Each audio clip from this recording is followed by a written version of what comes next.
Good morning everyone. तो student अपना जो नेक्स्ट क्वेश्चन है वो 6 अप्रैल 2023 शिफ्ट 2 में आया हुआ क्वेश्चन है।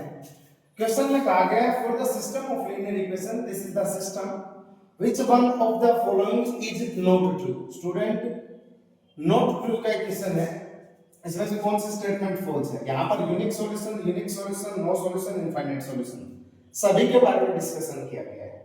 तो स्टूडेंट मैंने del del x del y और डेल जेड तीनों को ऑलरेडी कैलकुलेट किया है। ये बेसिक डिटरमिनेंट्स आप इजीली कैलकुलेट कर सकते हो। अब हम जो स्टार्ट करने जा रहे हैं, सबसे पहले मैं आपको की कॉन्सेप्ट बताता हूं कि नो सॉल्यूशन कब होता है और यूनिक सॉल्यूशन कब होता है। स्टूडेंट सबसे पहले अगर डेल नॉन जीरो हो उस केस में यूनिक सॉल्यूशन एग्जिस्ट करता है। कितने यूनिक सॉल्यूशन।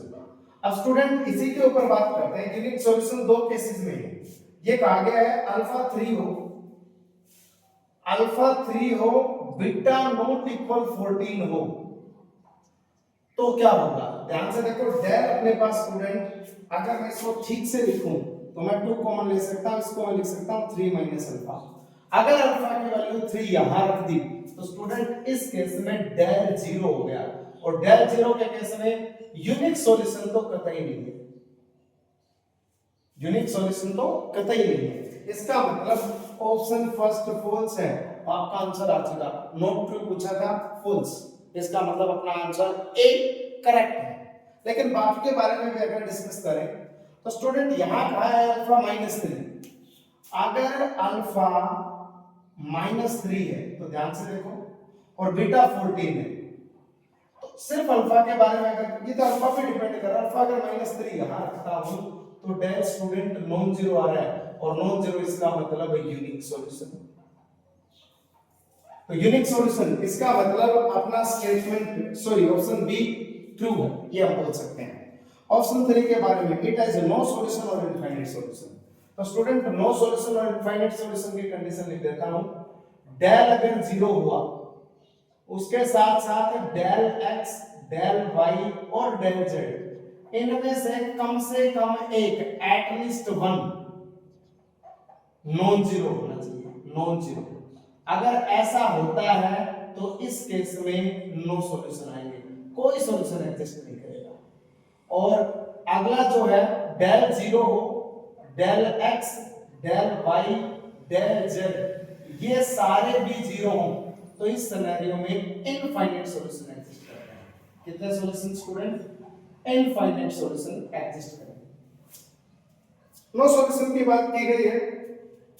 स्टूडेंट थर्ड के बारे में बात करते हैं। अल्फा 3 हुआ और बीटा 24 हुआ तब ध्यान से देखो, अल्फा अगर मैं 3 यहां पर रखूं, 3 यहां पर रखते ही अपना डेल तो 0 हो गया यहां से, क्योंकि डेल अल्फा 3 होते 3 - 3 0, डेल 0 हो गया।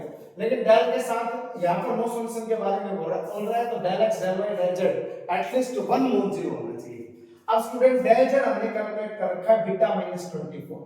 अगर बीटा की वैल्यू यहां रखूंगा तो ध्यान से देखो स्टूडेंट डेल जेड जो कि इक्वल आएगा 10 और हमें अच्छे से पता है ये नॉट इक्वल 0 हो गया। Del 0 del z non zero, यहां पे यही कहा गया है डेल 0 इनमें से कोई एक नॉन जीरो हो, ये डेल जेड नॉन जीरो हो गया। इस सिनेरियो में हम डायरेक्टली बोल सकते हैं नो सॉल्यूशन, कोई सॉल्यूशन एग्जिस्ट नहीं करेगा। इसका मतलब ऑप्शन सी स्टूडेंट ट्रू है। ऑप्शन डी के बारे में बात करते हैं, ध्यान से देखना। यहां पर कहा गया है अल्फा 3 बीटा 14। अल्फा 3 पुट करोगे, हम ऑलरेडी चेक कर चुके हैं डेल 0 और बीटा 14 यहां पुट किया तो अपना डेल जेड भी 0। ध्यान से देखो बीटा 14 यहां पुट कर दे 14 - 14 0। अब यहां पर पुट करेंगे डेल एक्स और डेल वाई कैलकुलेट करने की कोशिश करते हैं। डेल एक्स 14 -18 को 3 से मल्टीप्लाई किया, 18 दूनी 36, 18 दिए 54 प्लस अल्फा को बीटा से मल्टीप्लाई किया, 14 दूनी 28, 14 दिया 42 -2 बीटा 2 * 14 दूनी 28। ध्यान से देखो स्टूडेंट, ये हो गया 82 और ये हो गया 82। ध्यान से देखना स्टूडेंट, 82 - 82 ये 0, मतलब अपना डेल x 0 उसका डेल z 0 उसका डेल 0 उसका, अब बच गया सिर्फ डेल y। इसको कैलकुलेट करते हैं। डेल y 10 प्लस 6 अल्फा की वैल्यू 3 है, 3 यहां रखोगे 18 प्लस बीटा है, बीटा यहाँ पर 14 रखा है तो 14 माइनस अल्फा बीटा 18 दूनी 36 18 तिया 14 सॉरी 18 में 14 14 दूनी 28 14 तिया 42। अब ध्यान से देखो स्टूडेंट 10 28 14 42 42 माइनस 42 दैट मींस 0।